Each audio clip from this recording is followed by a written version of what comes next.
Have you been wondering whether yourself or a loved one has both ADHD and autism?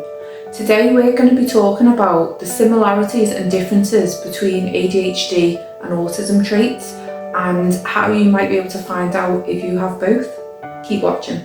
I'm Cath, a qualified life coach, and I have also been diagnosed with combined type ADHD. My youngest daughter has been diagnosed with autism, and my oldest daughter is awaiting an assessment for ADHD. I just need to point out I'm also waiting an assessment for autism, so not to confuse things, but basically me and my youngest daughter, I believe, both have ADHD and autism. My oldest daughter, I believe, has ADHD, and my husband, I believe, is potentially neurodivergent, but he's not really at a place in his life where he's looking into that at the moment. So I'm going to be talking from my own experience throughout childhood into adulthood, and from what I've experienced being a parent to my autistic daughter. First of all, I am not a medical professional. These are my own opinions, my own experiences, and this is in no way medical advice. ADHD and autism share a lot of similarities. A lot of the traits kind of cross over, and you will find that autistic people and people with ADHD will both have those traits. But it also have traits that are almost on the opposite ends of the spectrum. So for example, with ADHD comes impulsivity, whereas autistic people tend to prefer structure and struggle with change. So they're the opposite from each other. So ADHDers are more impulsive, more likely to do things without thinking about it, whereas autistic people are more likely to plan things out and have that structure in place. Having both ADHD and autism, in my opinion, can make it harder to spot.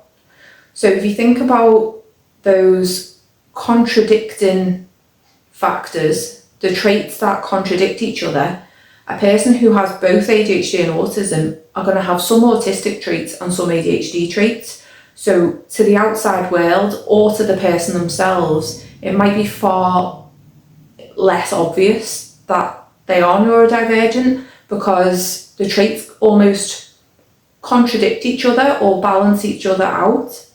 I have certainly found that in my case. Having ADHD and autism is going to produce this internal conflict, this turmoil, because you're being pulled from like in one direction and the other. So there's one part of you who might be very impulsive and very like quick to make decisions and disorganized, whereas another part wants this structure, they want to think things through, and having both of that going on at the same time can be very difficult. I'm now going to talk about some traits that I've experienced myself throughout my life and traits that my daughters experience as well.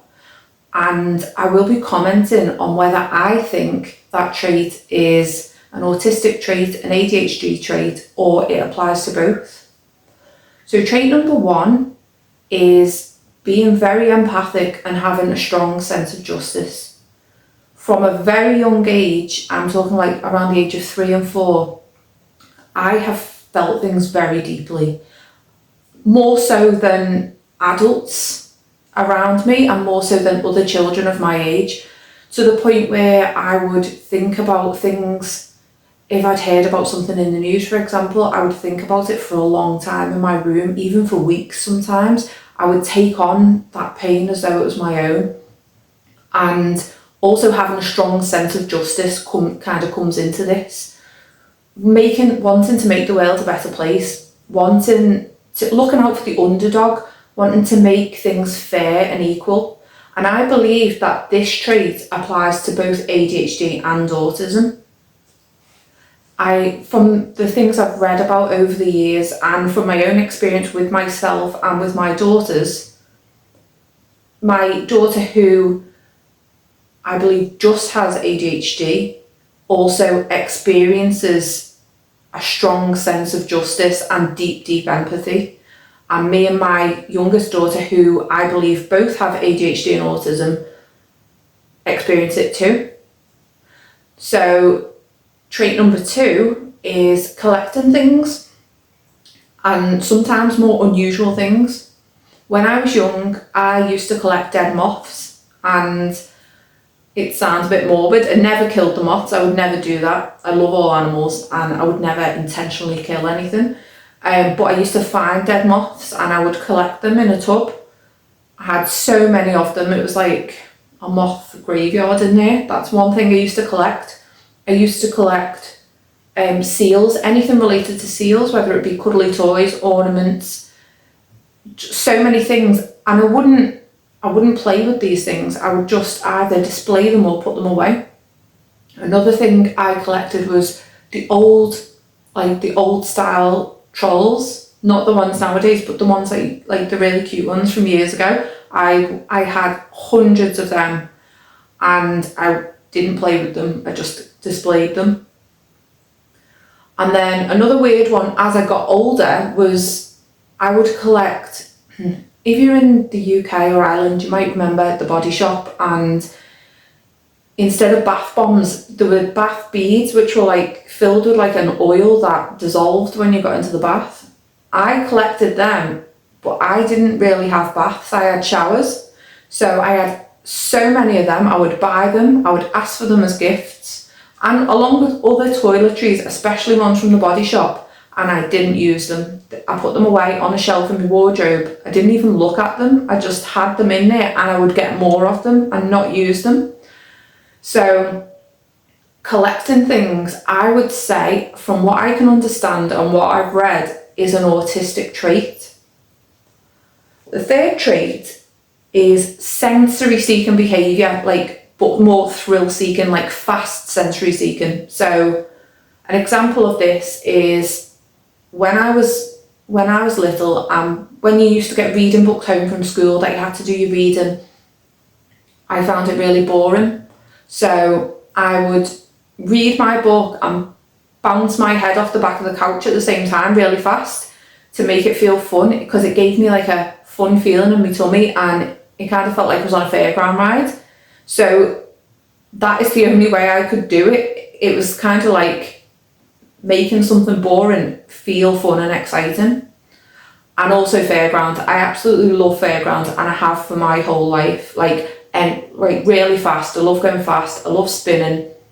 And this, I would say, is an ADHD trait. Not all ADHDers love fast things, but for me, in my experience, a lot of ADHDers do, and that spinning feeling or like going really fast on something is a sensory seeking behaviour in that way. The next trait number 4, is sensory seeking in a comfort way. So I'm a bit embarrassed to admit this, but I sucked my thumb till I was 18.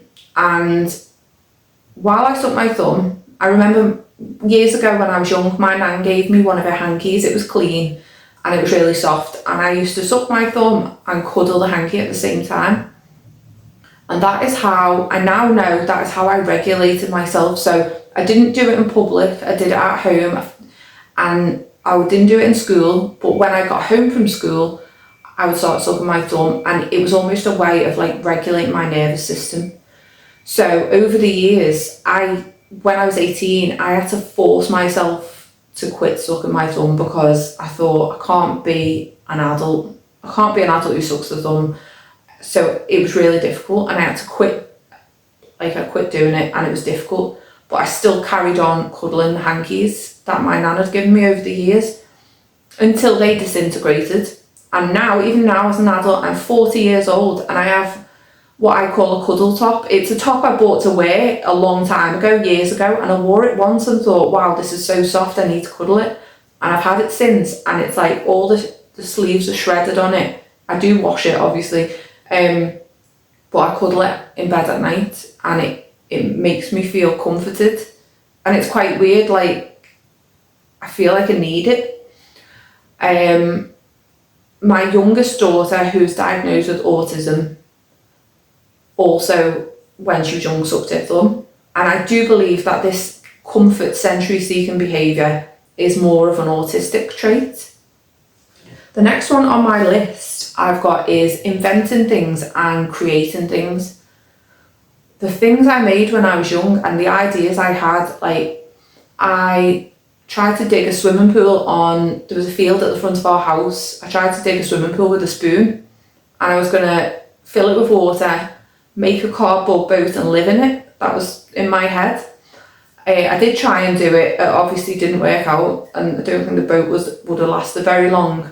I tried to make a coffee machine out of like plastic bottles and cardboard. These were all when I was really young, and it was my mission to be able to fly. I used to make wings out of things, so I would make wings out of cardboard, and I would run down a hill, attach them to my arms and try and fly. I would then, if it didn't work, I would attach like carrier bags onto the cardboard wings, see if that helped. I would try it with balloons. I would try all different ways to try and fly. So I have always had a very inventive and creative mind, and I do believe that this is a trait of both ADHD and autism. Some of the most intelligent inventors in the world have been autistic, and ADHDers are very creative, and I feel like that's kind of a combination of the two. To have that mind that wants to create and invent things, I feel like is a trait for both ADHD and autism. Next on my list is risky behaviour. So when I was young, I used to climb on the garage roof all the time, sit on the garage roof, or climb on top of the car, go on the back of, in the days where there was like milk floats, like milkmen, go on the back of the milk float, which was open with broken glass on it, and all the milkmen drove around. I used to do things like try different things, going down the slide, like things that could be dangerous. And then as I got older, as a teenager, I would take a lot more risks than, maybe certain friends would. I would end up putting myself in risky situations, sometimes by accident. And I believe that is an ADHD trait. Next on the list, we've got struggling with change. So this is something I have always experienced, but I've only kind of recognised it more over the last few years, like more into adulthood. I do not do well with change, even to the point where if I've decided what I'm making for tea for our family, that takes a lot of effort for me. Having ADHD, trying to be organised is difficult. So deciding what we're having, and maybe I've looked at to make sure we've got all the ingredients, and I've decided we're having this for tea, and then if someone's like, I don't want that for tea, or let's do this, or let's get something else, the moment that is suggested, I get this feeling, and it's, to a neurotypical person, they would probably think I was overreacting, but it feels like I can't cope with this. Even for a small change like that, I find it really stressful. I start to feel panicky, and because in my head, it's taken me so much effort to be able to think about what I'm going to make, and right, this is a meal that we can all have, and if someone wants to change that feels really difficult. So obviously bigger changes feel even more intense. My youngest daughter really struggles with change, like a lot, to the point of if something doesn't go exactly as she thought it was going to go, she's going to panic. So that is an autistic trait, struggling with change. Next up, we've got trait number 8 is being disorganised. So as I've just referred back to ADHD, being disorganised is an autistic trait, an ADHD trait. And when I was young, my room was a mess, like to the point where you couldn't walk on the floor. I had a lot going on in my mind, so I wanted my room to be tidy, but I had due to like certain childhood trauma as well, I had a lot going on, so it didn't feel like a priority. But I am a disorganised person, and as an adult, it's difficult to be disorganised as an adult. I do not want to be disorganised. I want to be organised. I want to find it easy to tidy up, and I want to be able to keep on top of birthdays and appointments and things like that. But that being disorganised goes hand in hand with ADHD. I'm not saying every single ADHDer is disorganised, but a lot of them are. So being disorganised is an ADHD trait, whereas a lot of autistic people tend to be more organised and like things a certain way. And believe me, I absolutely like things a certain way, but to be able to get to that point involves organisation. So yeah, being disorganised is an ADHD trait. Next is time blindness. This comes in with the being disorganised. I cannot process time. I can tell the time, I can't process time. I can't tell how much time has passed. As a result, I've been late for a lot of things in my life. And if there's something that I absolutely need to be on time for, I end up being way too early for it because I need to make sure I've got there. Because I can't process time, so it's hard for me to just get somewhere on time or just a few minutes early. I'm either going to be late or I'm going to be early and have to wait for that appointment, for example. Time blindness is an ADHD trait, and it comes from the executive dysfunction that happens in the prefrontal cortex in the brain. Again, it goes hand in hand with the disorganisation. It's the same part of the brain that is affected by that. So that's an ADHD trait. Next is overwhelm. So some examples of this are, obviously we can all be overwhelmed, feel overwhelmed with certain feelings if going through something difficult. But I personally get overwhelmed with things that other people would probably find ridiculous. I get overwhelmed with opening posts, with reading emails, messages, replying to emails or messages, talking to someone on the phone, even texting people back. I get overwhelmed with life. I get overwhelmed with a lot of things. So for me, for example, my thought process, if post comes through the door, I instantly get a feeling of anxiety. And it's not because I'm expecting something bad, it's because my brain automatically starts thinking, right, okay, we need to open the letter, we need to read the letter, we're going to have to either, if it's important, we might need to make an appointment, which involves making a phone call, and you might be on the phone for ages waiting and you've got other things to do, and then we might have to file the letter away, and that means I have to go in the disorganised cupboard under the stairs and go in the filing cabinet and find the right place to file it, or we might need to shred the letter, which means I'll have to get the shredder out, and then that'll take a certain amount of time because I'll have to find it in the cupboard. So basically, I overwhelm myself by thinking about all the steps that are involved in opening one letter. So a lot of the time, I will pick the letters up and I'll just put them in a pile on the stairs, and I might not open them for a few weeks, which sounds really irresponsible, I know. I've even got a post floating around probably from years ago that I haven't opened. I have to kind of be in the right frame of mind to be able to deal with that. So I end up letting them pile up, and then it might be like the week later I'll think, right, I need to open this. Obviously, if I am expecting something important or I'm waiting for an appointment or something, I kind of look at the letters and try and, so again, sounds weird, but try and guess which one it might be. I believe overwhelm is a trait of both ADHD and autism, because it is difficult to have a brain that is wired differently in a world that is made for neurotypicals. So overwhelm comes with both ADHD and autism. Next one, number 11, is procrastination.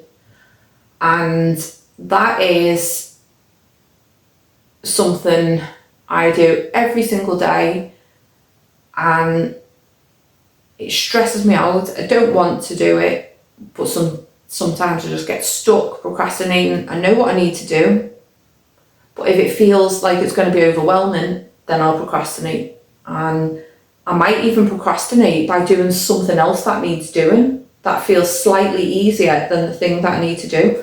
Sometimes I just procrastinate by, like many other people, scrolling on my phone. But it's a case of kind of getting stuck there for hours. The procrastination then leads to this almost like a paralysis, like an ADHD paralysis. Procrastination is an ADHD thing. Again, I'm not saying that people with autism do not experience this. And of course, neurotypical people experience it at times, but ADHDers experience procrastination very often. Trait number 12 is wearing, eating, watching, or listening to the same things over and over again. I've found that I have a few specific outfits that I wear. I know the style of clothes that I wear, things that suit me and the colours that suit me, and I will wear them, and it's almost like I forget what else I've got when it comes to clothes. So for example, sometimes I'll literally open my wardrobe and be shocked when I see something and think, oh, I forgot I had that.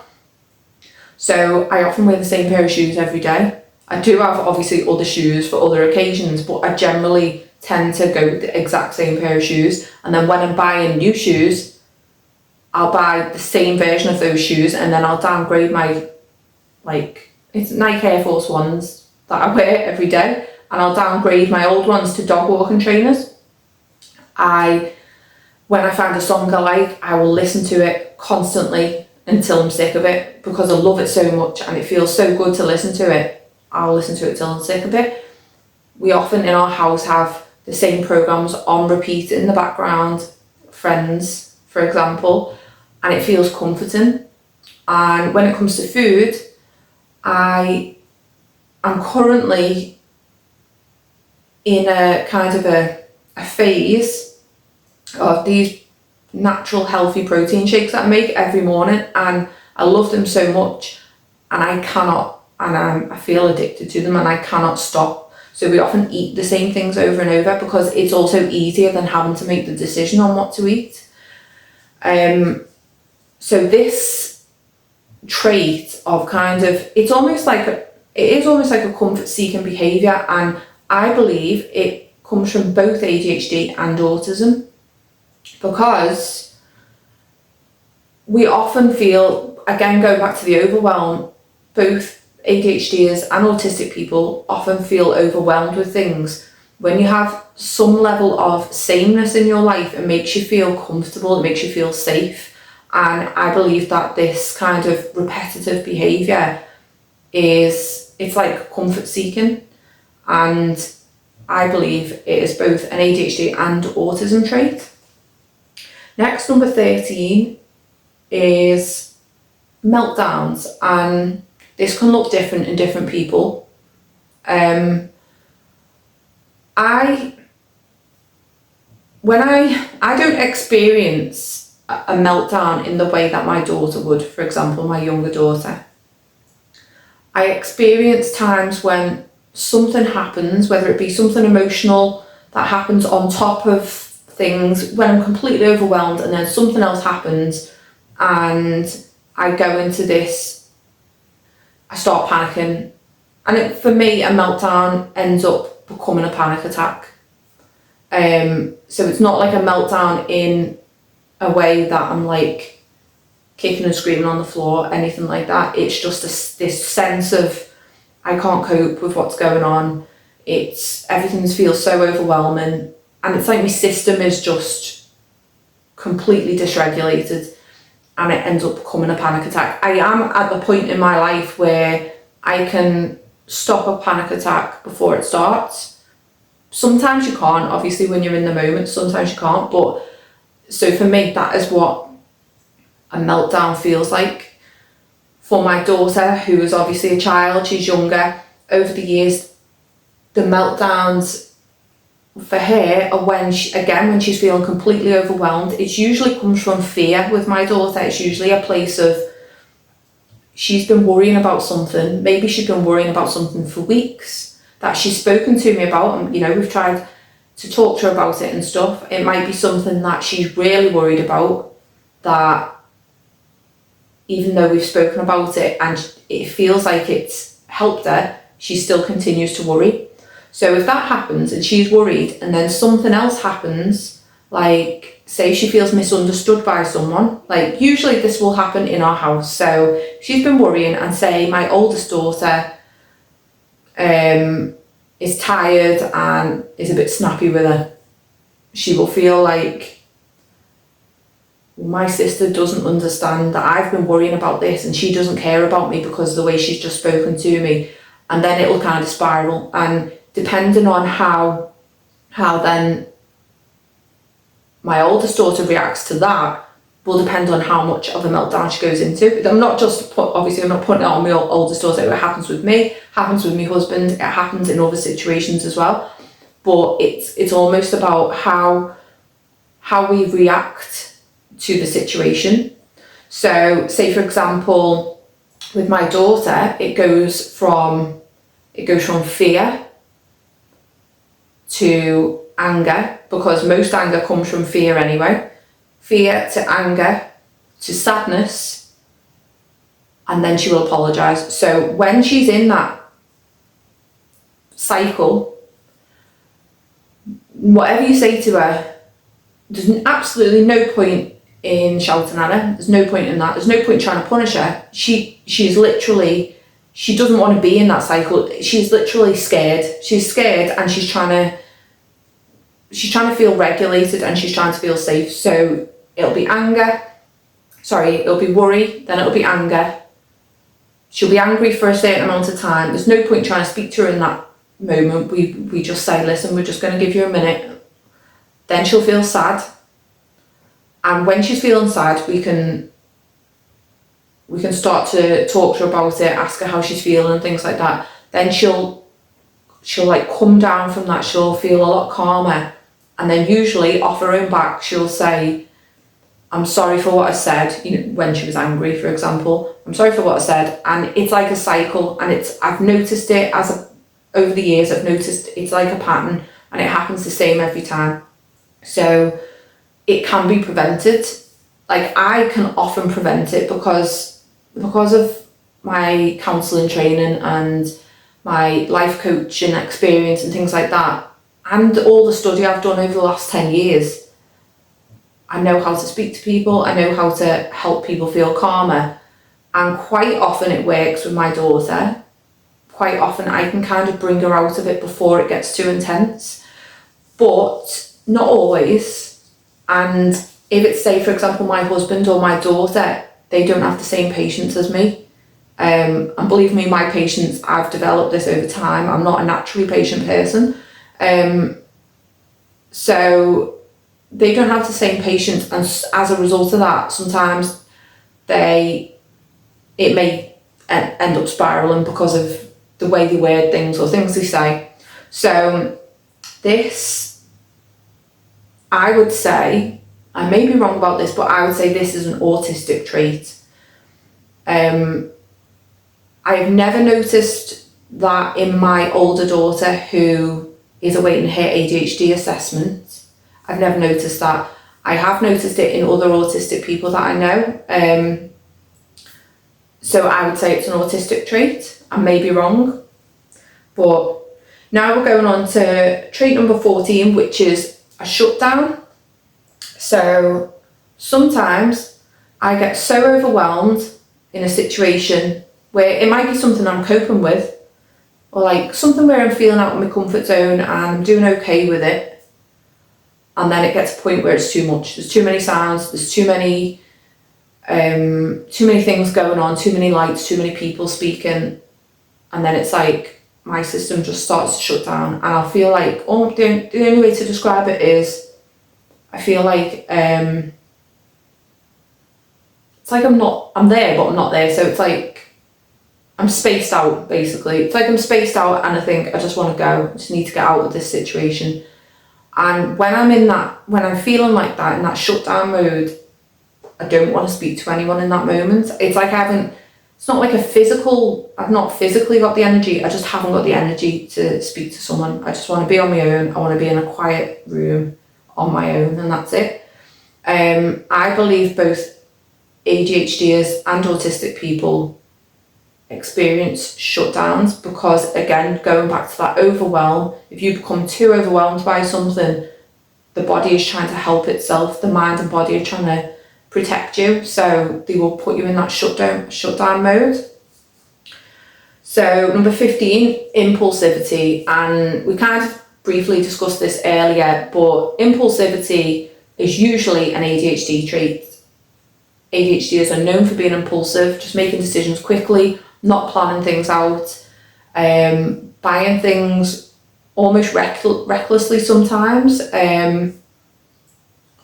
making important decisions very quickly. Personally, I find it easier to make big decisions, like big, almost life-changing decisions, than I do to make small ones, which sounds completely, for most people it will be the other way around, but for me, it's the big things are obvious to me, where it's the small ones, like what are we having for tea tonight, or what should I do next? That's the thing I struggle with. But when it comes to impulsivity, how many businesses have I started? So many. How many things have I invested in? Loads. How many hobbies have I had? So many. You know the drill. If you've got ADHD, impulsivity is an ADHD trait. Next, we've got sensory issues. Sensory issues, so this is number 16. Personally, I have a lot of sensory issues. I'm very sensitive to smells, especially chemical smells. They make me feel physically ill, like a headache, feeling sick. And I just don't like the smell of like artificial kind of fragrances. I am sensitive to flashing lights, to bright lights, to lights that are not warm white. So on the Christmas tree, I need to have warm white lights that do not flash, because when if I've been in someone else's house and they've got like coloured lights that are flashing on their Christmas tree, it's made me feel ill.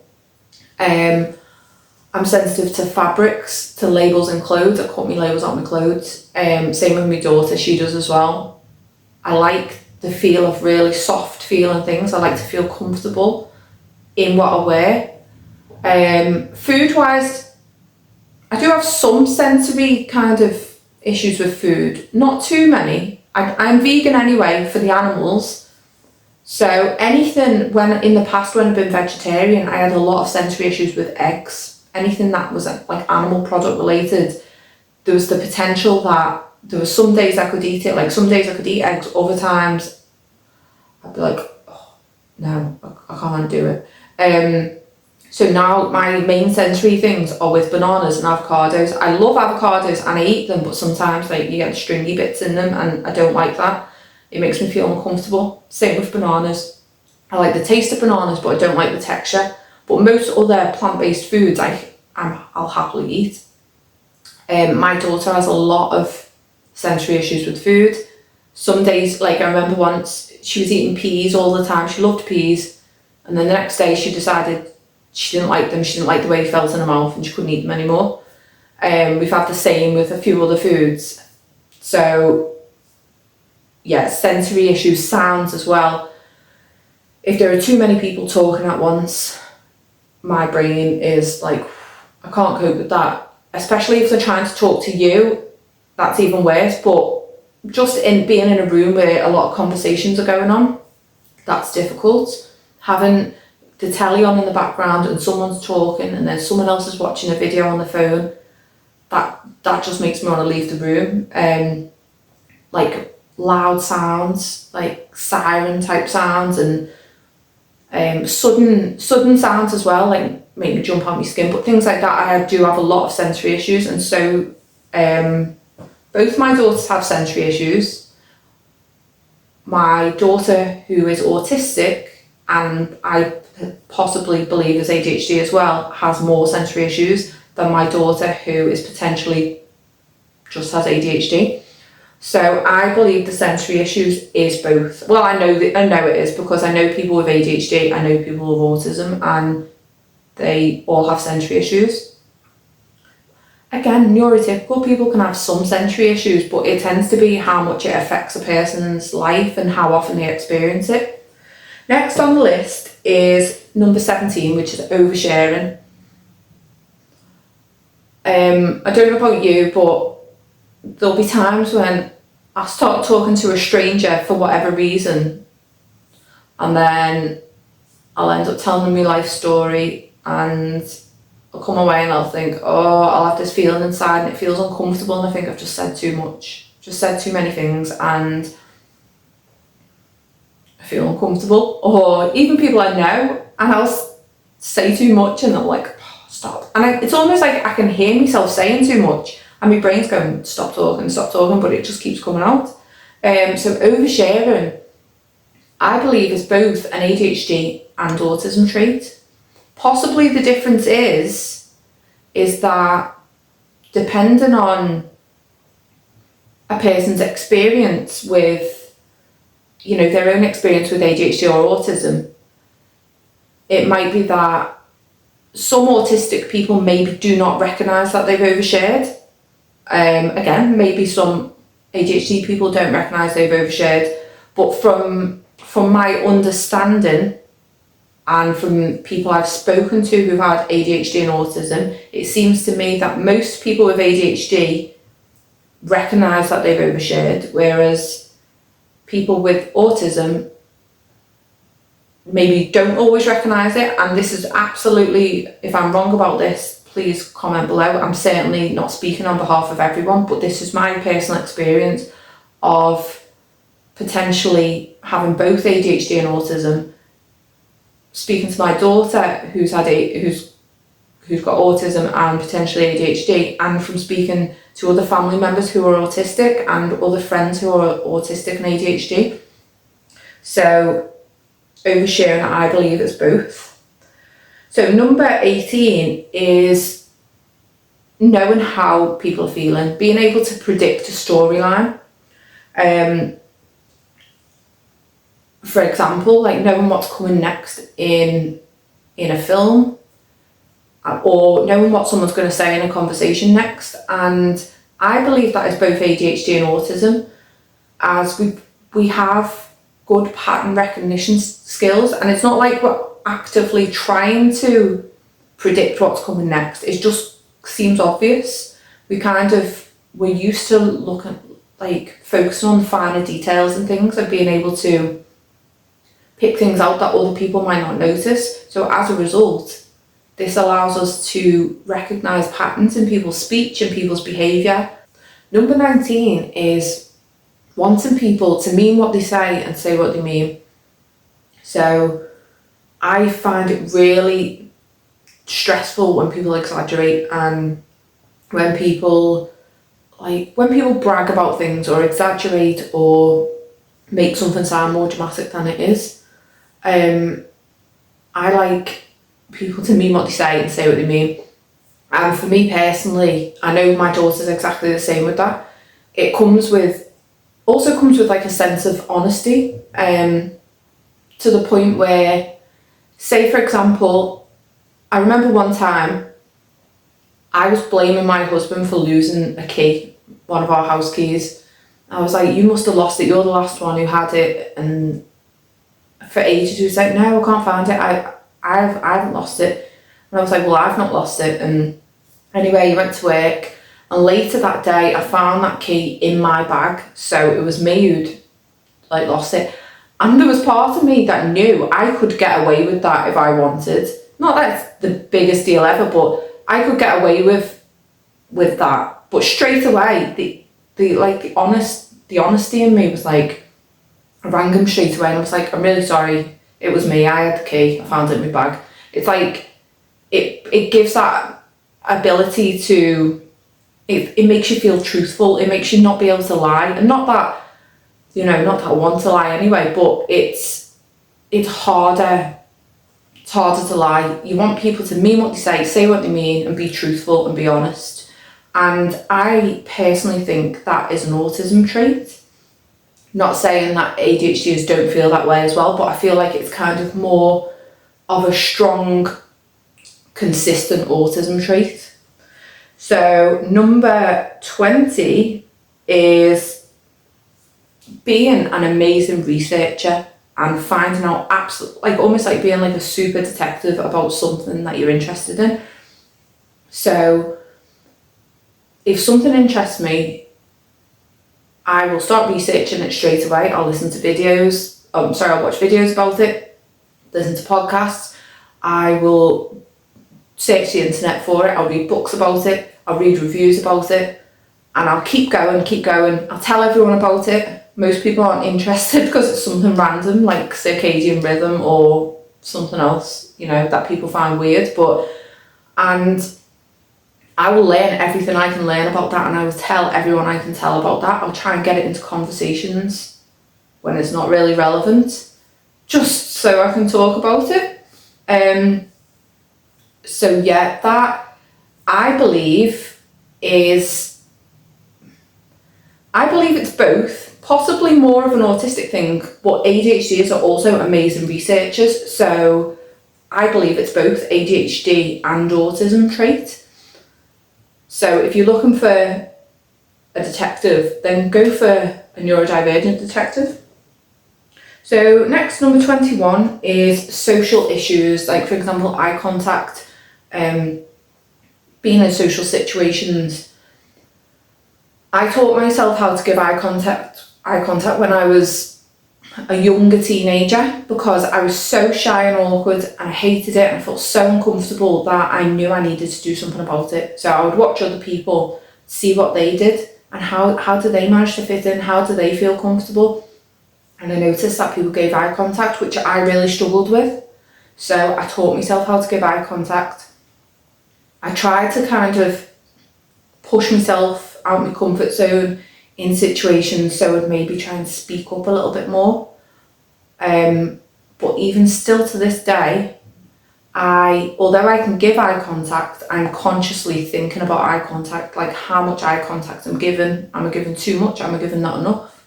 That in itself means there's an issue with eye contact, because most people don't think about that.